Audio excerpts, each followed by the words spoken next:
Welcome to PCS with Military.com. I'm your host, Amy Bouchatz, Military.com's executive editor. On this podcast, we talk about everything you need to know to make this military move season your best yet. PCS with Military.com is brought to you by Navy Federal Credit Union, proudly serving all branches of the armed forces, veterans, and their families. No matter where you are in your military career, Navy Federal Credit Union has the products and resources to help you navigate your finances. Learn more at NavyFederal.org. Our members are the mission. Now, let's get this PCS started.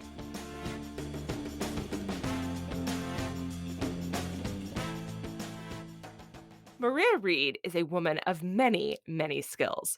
She's a video director and producer creating commercials for all sorts of household brands. She is an Army wife and a winner of the Armed Forces Insurance Army Spouse of the Year.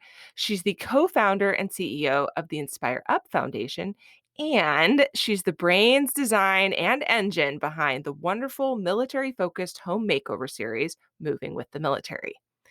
It's on that series that Maria and her team of awesome volunteers and designers surprise military families with makeovers for individual rooms or sometimes their entire homes. And who doesn't love a home makeover show? But to do that, Maria has to have a special skill, one that I do not possess: home decorating. When it comes to PCSing, getting your new home set up is the icing on the military move cake. We joke that home is where your stuff is, but it just doesn't feel like home until everything is set up where it belongs. And yet, we also know that there are some tips and tricks to this stuff. Why else do we all have a huge pile of odd-sized curtains moving with us from location to location? Today, Maria is going to help us understand how we can make our military moves successful by thinking about interior design from a truly accessible, easy-to-apply way. Maria, welcome to PCS with Military.com. Hello. Thanks for having me. Wow, that was pretty amazing. Okay, well, I mean, you do something that it's like me looking at math. What is the magic here? How does this work? So, I feel the same way about math, so I cool. totally get it. All Yes, right. So yes. so we're leveling. Good. Okay. So first, talk about your own military moving experience. How many times have you personally moved with or without the military?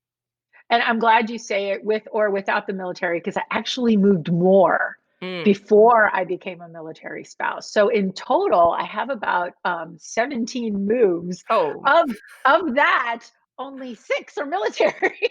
6 is still a lot. But yeah, but when I hear sometimes like, oh, I've moved 22 times and in with a military career, I'm just like, what? It boggles my mind, especially having small kids. Well, when they were small, but moving regardless, whether it's military, whether it's within your civilian life, it's a challenge.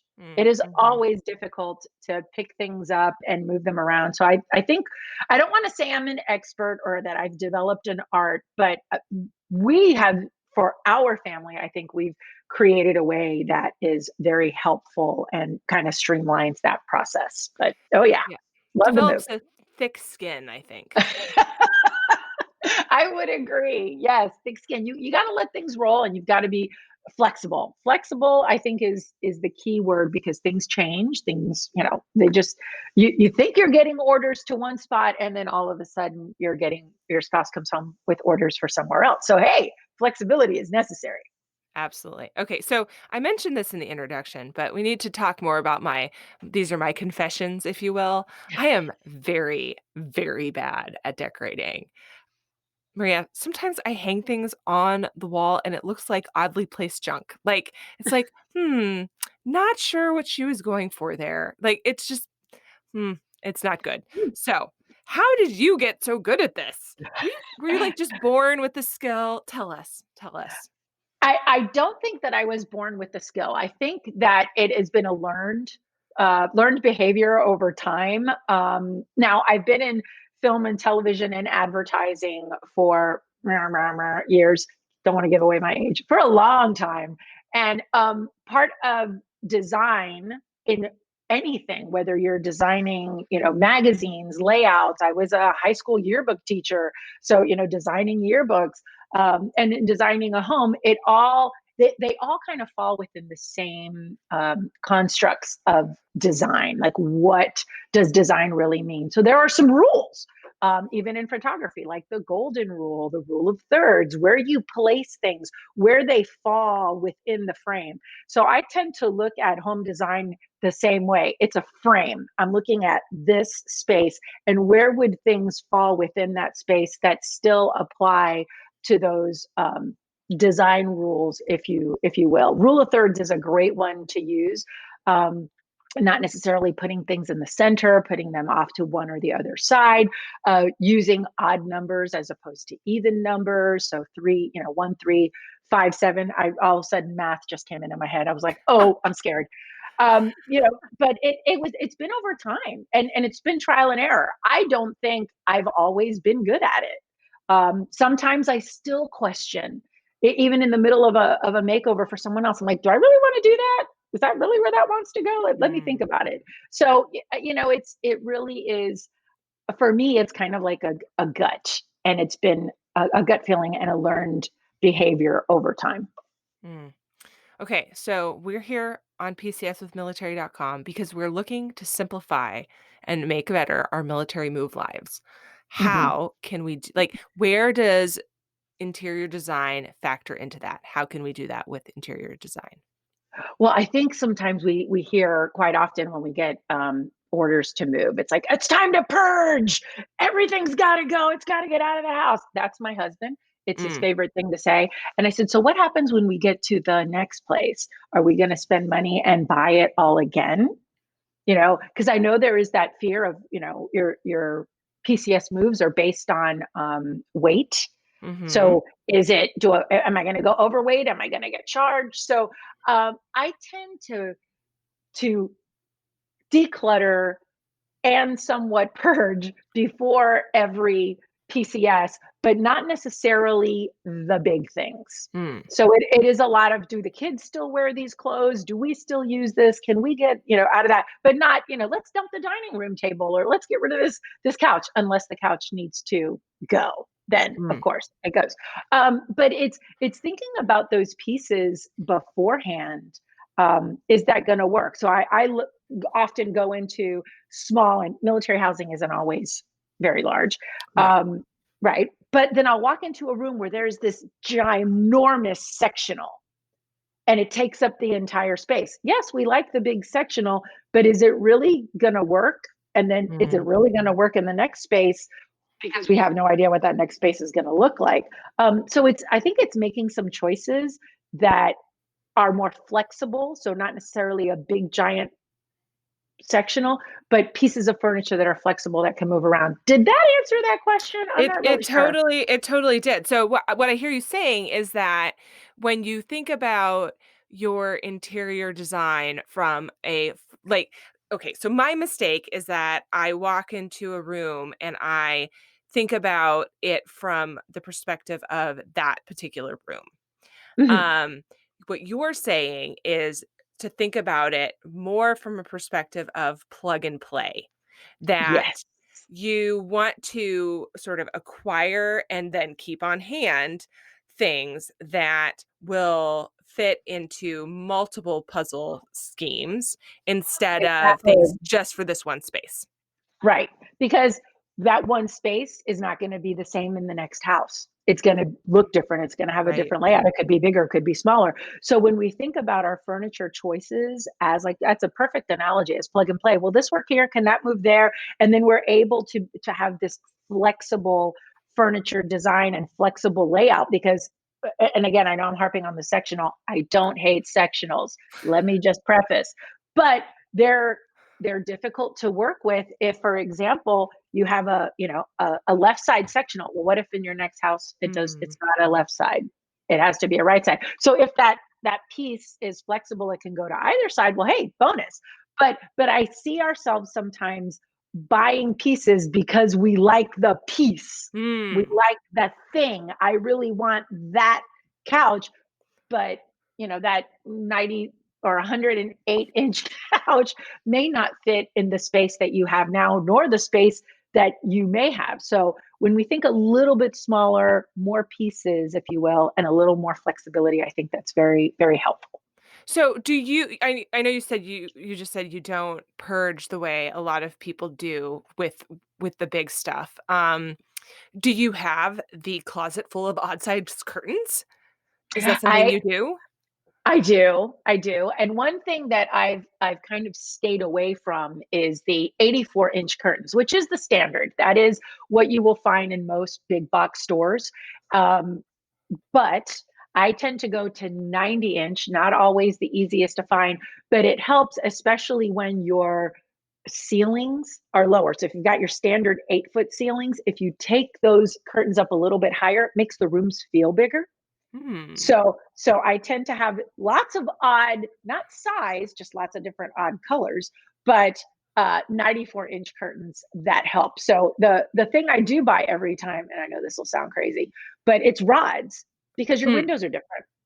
Yeah. Well, I was just okay, as you were saying that, I was thinking about the fact that I approach this from a much different way, right? I walk into a Right. house and I see where are the curtains now, and then I slap those bad boys on there. It guys, it never occurred to me to move the rod. Yeah, it's an illusion. It's actually it's a photo trick. You're taking the eye line up, so when you walk in the room feels bigger. We don't know why it feels bigger. Hmm. We're just like, why did this wizardry happen? How did this magic happen? But taking that up, it instinctually makes the room feel bigger because your eye line goes up. You don't like stop it at the window. So Hmm. it's a trick. It's a trick, like mirrors. They work. Yeah. Oh, I'm learning so much. My poor husband is gonna be like, "What are you doing in in our house after this conversation? Because 'Cause we're not moving right now, but let me tell you what, I'm about to get some redecorating on. It's get getting get it going. dangerous Here's in here." another right. Here's another quick tip, especially if you're not handy with tools and you Oh, don't want, no. you don't want to drill into the walls. You could actually take command strips, the larger ones, and take them, like I said, all the way almost to the ceiling. And then you can, especially if you just want to check it out, lay the rod and the curtains and take a look at it. Now, the ones that can hold heavier weight, those are fantastic. We've done that multiple times and not drilled a single hole. My mind is like, I'm sitting here, like, my mind is like Mind blown, mind blown. Yes. Oh, I told you guys I'm bad at this. Okay. Moving can be dangerous on your stuff, right? Oh So, gosh, yeah.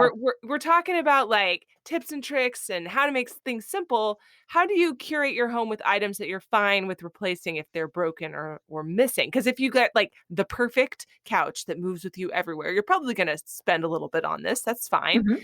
Mhm. And now, womp womp. It's yeah, yeah. Yeah. I know that feeling well. I I don't subscribe to them. My house needs to look like a Pinterest or Instagram worthy house from jump. And I know that some folks do feel that way. Like I've got to make it that way. I like to acquire things over time. I love to find the deal. I'm a thrift shopper, and I think even before I married my husband and got into this military life, I was that way, but even more so afterwards because things do get broken, and I don't feel bad about it because I didn't spend Hmm. $5,000 on a couch, but I may spend, $1,000. I'm just, throwing numbers out there on the couch, but that it has a washable cover or Mm. that it's easily replaceable. And I don't feel bad. There's the part of me that doesn't hold on to those things. My memories are my family and what we do together as a family, not necessarily the stuff. The stuff is pretty, and I enjoy uh, decorating and designing a home that fits our lifestyle. But I think it's just bringing those pieces, knowing that I didn't pay a whole lot for it, makes it a lot easier to swallow when something does get damaged or broken. Yeah.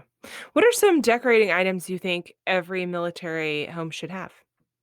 Oh, okay. So one thing that we love to do is create. I'm like, oh, she's talking my language now. Um, This is good we like going to, deep, guys. Here we go. yeah, here we go. I love to create what I call a command center.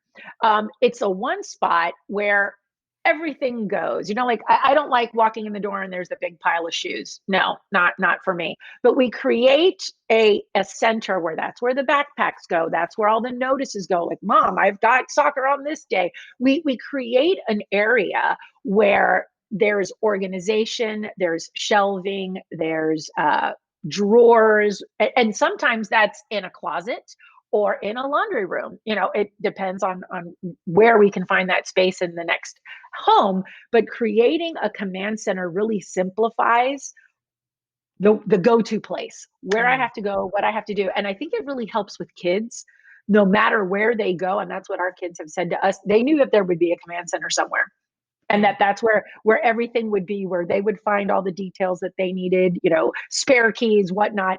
And you can make that in any way that you want or can see that works for your family. We also had like a little rolling cart in there so that we could move things out that needed to be moved out. And then we would have clocks that were different time zones so that we would always know where daddy was and what time it mm. was where daddy was. So it kind of served this sort of deployment command center multi-purpose area, but it really helped to keep the clutter down, because that's where things went. Everything has its place in Mhm. every place. Yeah. There is No, some kind of saying for that. I got the wheels turning over here, guys. We have it's like you're seeing my interior problem soul. We have so we're in Alaska and people don't wear shoes in the house, and I thought that was really stupid when we moved here, but guess what? There's a good reason, and it's that you just track the dirt you track in here. It's just because they don't salt the roads, they put gravel down. Oh, And so, yeah, and so the tremendous amount of rocks really that get tracked into my house is just unbelievable. So, we have the entrance from and it's too cold in the garage to do this in the garage, because, it's like 45 in there. Um, okay. right? And then, we just track in like everybody's boots and shoes and just piles and piles, driving me insane. And then Right. gloves and hats and just, Mm. it's just this, everybody's stuff gets tossed right there. And it really does look like just piles of junk. It's unbelievable. But I don't have a command center. To set up like a little command center mudroom kind of area there would be Yeah. would be Yeah. ideal. Yes. And then I think that just helps everyone sort of not feel like there's, because I know I get overwhelmed when there's piles. And then Oh, the yeah. piles just get bigger because you don't want to tackle the pile. You're like, No. no. Yeah. So the pile just keeps getting bigger or slightly moved over. So I don't see that pile, especially when I'm doing a Zoom call. Let me just move that pile over here. Then no one will see that pile. But I think if we really start with organize, and that's the first thing we set up in a PCS move. When we Mm. get there, we set up that command center because there's so many things that are going to need to go there. Paperwork, all the paperwork you've got to sign for all your boxes and household goods. So just setting that up right away, that is super helpful. Gets everybody on track, knowing what they need to do. I do also have lots of curtains because different colors, but I tend to buy my curtains neutral. Hmm. Um, my partner in crime, Chandy Ulch, will tell you that one of my favorite colors is gray, because and it's not really a color, What uh, color? because gray sort of, it's neutral. It goes with everything, but you do need to be kind of careful with gray because gray has undertones. So it can be a green gray, a blue gray, a purple gray, just We're neutral gray can be hard to we're find. we're Am I? Or spiraling deep into the into we're the going to the gray rabbit zone. hole. We're going to the rabbit hole. But I think things that are flexible and that can be used. My number one thing is to find a piece of furniture that doubles as storage. There is never enough storage in Mm, military housing or otherwise. So mm. if you have a piece of furniture that can also double as storage, that is really helpful. Do you shop for, you say you'd like to do thrift shops, and I'm imagining you wandering the aisles of TJ Maxx and Home Goods, probably Yes. out of jealousy because we don't actually have any of those stores here. And so, if it doesn't have it, if they don't have it at Costco or Fred Meyer, good luck to you, friend. So, That is so it. It won't be anywhere else. it is very sad for me, but, I'm imagining you wandering there, and do you feel like you've struck gold, like bonanza, when you find this stuff? Yes, and here is because we do the show Moving with the Military, we actually have to have a storage facility Hmm. because I will find things and go, "I don't have a house to put this in right now, but I will. So I'm Yeah. gonna get this because this is amazing." And I think we've got to look at pieces that way, that when we find them, and I'm guilty of it sometimes where I say, "No, it'll be there. I'll just come back." And my husband always says, "Get it now because it won't be there," Mm. especially in stores like TJ Maxx and Home Goods. There are one-offs. You got this one to get it. But I try not to overbuy for ourselves, but then totally overbuy for the show because it will go somewhere. Just a quick pit stop here to thank our sponsor. PCS with Military.com is brought to you by Navy Federal Credit Union. They might be called Navy Federal, but they don't exclusively serve sailors. Serving all members of the armed forces, they have the products and resources to help you navigate your finances through every phase of life. So, even if you can't tell port from starboard, they'll still help you learn about mortgages and auto loans. Learn more at NavyFederal.org. Navy Federal Credit Union, our members are the mission, an equal housing lender. And now, back to the show.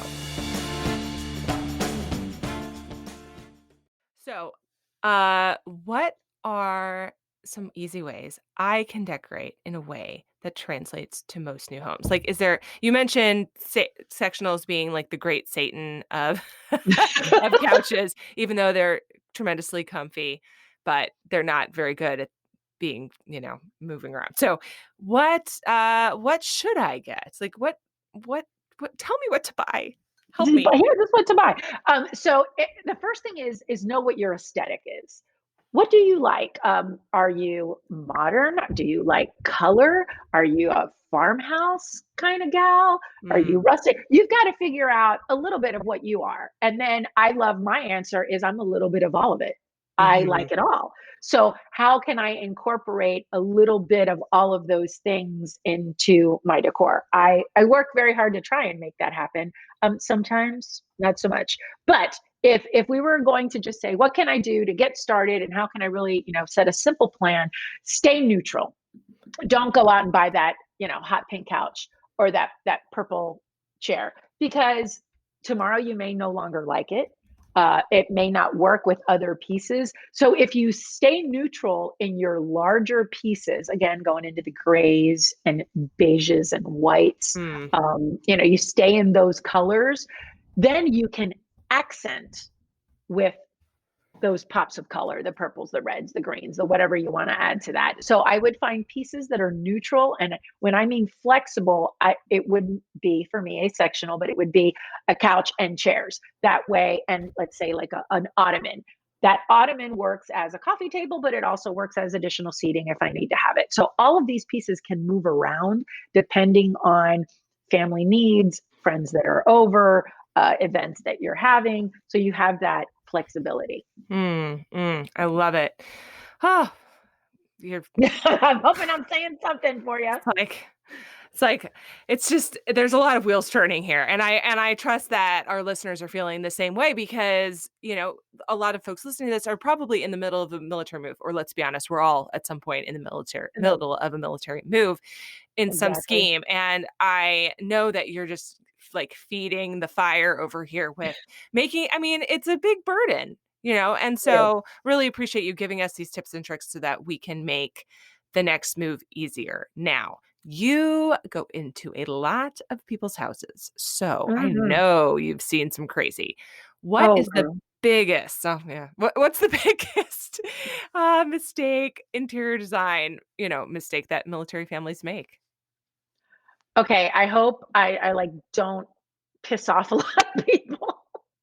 But I think the biggest mistake that military families make and all families make is hoarding. Mm, It's so much stuff. And that's the hard part, I think, about being a military family is that what we have is our stuff because we won't have this house again. So it's the stuff, the memories lie in this coffee cup or these shot glasses that I got when we traveled from across the country. So it becomes the stuff. And we tend to acquire a lot of it and don't want to let it go.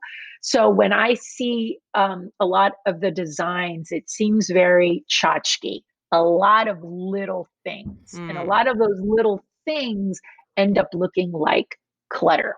But if you want to display those little things, then try to think of it more like a collection as opposed to clutter. Do we really need 94 shot glasses? Yes. No. Now, someone might say, yes, I do need those 94 shot glasses because those were 94 moments in Mm, the last 23 years that we remember. And I love that. I do. So I try and figure out a ways of how can I creatively display those that it doesn't look like just a pile of mm. stuff. And it's hard. That's not the easiest thing to do. But what I do see with military families is that there's a lot of clutter. And I've walked into that. Organization seems to be one of the things that people need the most. One of the makeovers that I'm working on right now, I walked into the home office yesterday and went, oh, okay, all right, yep. But how are we going to do it? Yeah. But But that's yeah, why that's you're there, and we've got a separate episode talking to a home, organization expert, about that thing because these are 2 separate but similar subjects, right? mhm, Like, yes, um, the organization has to really I mean, you guys really have to hang out, designing the yes. organization or we're going nowhere. My problem is not so much organization, and I'm sure a lot of people can resonate with this, so much Mhm. as making the organization not look stupid. So Well, yeah, and we've seen that it's everything is organized for the specific need of that organization, and then there's 14 totes. Well, Mhm, totes are functional. Yes, they are. They are great. They're not necessarily pretty. So, what can we do? How can we disguise? Where else might we be able to store those totes so that when you're in that space, you don't feel overwhelmed by all the totes and you still feel like there's clutter, even though it's organized clutter, right, if that right. made sense. Oh, it totally makes sense. Okay. I have been I do not do this now, but I've been guilty in the past of because I'm afraid like people are going to leave this podcast thinking, "Man, Amy's house must look terrible." It does not. We're muddling through. It takes me a long time to get it together, guys. Okay, like it's fine here. Come visit. But I have been guilty in the past of hiding the totes by throwing, a tablecloth over them. Ooh, now it's a pretty tote. That was a pretty tote, and things are, and I do want to say, wherever you are in your life, Mm, not pointing finger at you, I'm just saying, wherever we are in our lives, sometimes we have to do that. yeah. And that's okay. And that's okay. Give yourself grace. There's nothing wrong with that. And, we'll figure it out as we move along.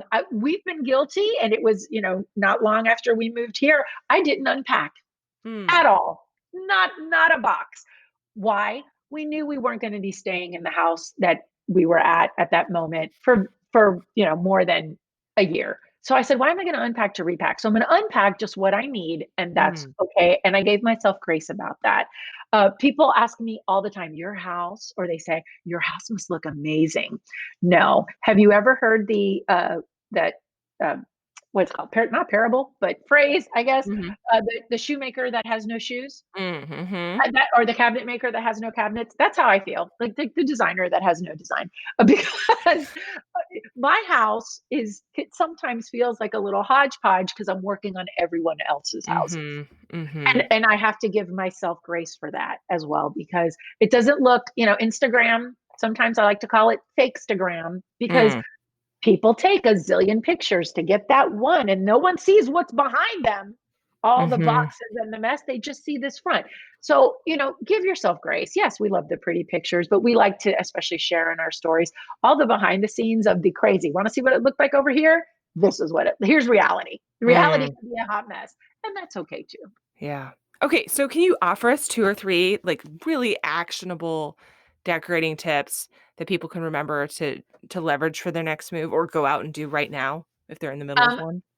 Absolutely. So when you get to your new home, I think we want to try and make it ours, right? How do I Mhm. make this my own space? Yes, you can paint walls in military housing. Many military housing offices offer pre-approved colors. So take a look Mm. at that. That's something that you can paint, and paint is the lowest cost way of changing up a room. It's a little bit of paint and a little bit of time. And that way, if you used a pre-approved color, you don't have to paint it back. Another thing that I love to do, it's a little more costly, but it makes such beautiful, bold statements, and it's easy to take down, is removable wallpaper. Now, you don't want to do your whole house in removable wallpaper because it will get really expensive.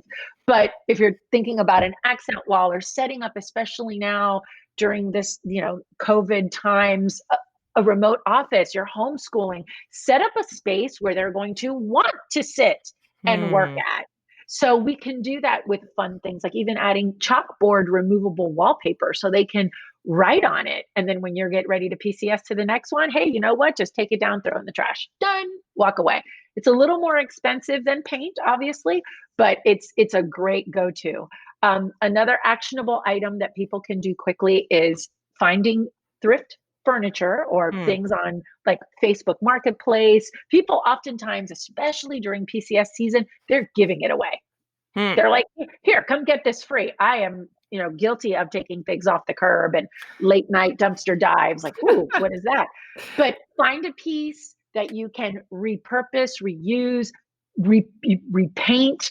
And that can make such a big difference in your home, especially if you're trying to add, like I said earlier, stick with neutrals, but you want to add something with a pop of color and not spend a lot of money. Find a piece, paint it red. Why not? Paint it aqua, have fun with that. And that's something that people can do quickly. And then my last go to, because I am not a fan of the peel and stick linoleum schoolhouse floors that are often in Mm. military housing. Yep. Um, area rugs, Mm. area rugs. And if you stay again with some large scale, not throwing it out there, but I am throwing it out there. Ross is one of my favorite places to find rugs. Mm. It's hit or miss. You got to go, check it out at the right time. But large area rugs under $100, $98, and they make such a difference in the room because you're definitely not looking at the peel and stick floor. Just saying. Yeah. Oh, man, I have for sure, picked different like, we given options of housing, pick the one without those disgusting floors because 100%. It was Yeah, like, you're like, "That's yeah. not cool." I just walked in, and I'm like, when we got our house here, and I was like, no, the peel and stick floor. But then it just became, all these giant, beautiful area rugs. So you barely even saw it. Luckily, it was a neutral floor, beige, but you barely saw it. And the rugs were such a statement that, Hmm. it made for such a beautiful space. Do you find that people get in over their heads with this stuff though? Because as you're talking, I'm envisioning myself starting many projects and then accidentally not finishing them. Well said. Yes. And that would be one of my biggest tips. Start and finish. Hmm. Start and finish. Do it. If you're trying to do the living room, it's not, let's go buy rugs for every room. No, Hmm. let's buy the rug for the living room. Let's get the living room where we want it to be and work a project at a time. And I know that's hard sometimes to think about because a project at a time, you may get orders before you're done. And that's okay. That's where the grace comes in. You got this far. Awesome. Now we'll start it off at the next one, but you've got a great head start because you've got all these other items that you can bring in. So, that can be overwhelming because we want to get it all done. I know folks who have to unpack and set up house within 2 days of having PCS. That's awesome. I wish I were you. I am not. Hmm.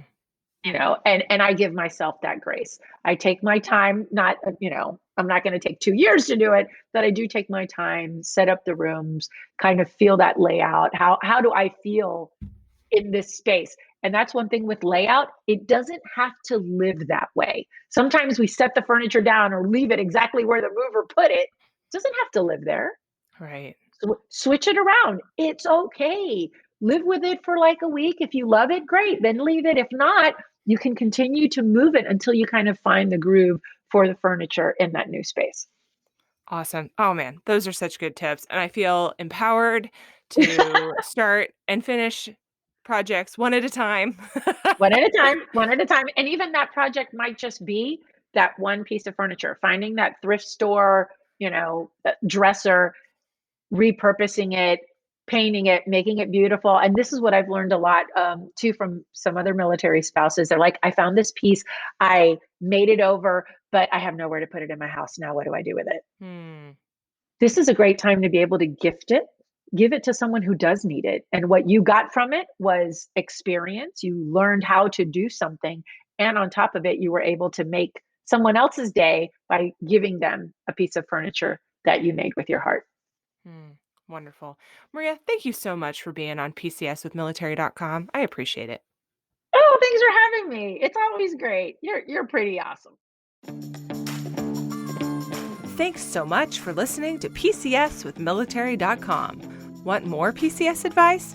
Check out the rest of our episodes wherever you get your podcasts. A special thanks to our sponsor, Navy Federal Credit Union, proudly serving all branches of the armed forces, veterans, and their families. No matter where you are in your military career, Navy Federal Credit Union has the products and resources to help you navigate your finances. Learn more at NavyFederal.org. Our members are the mission.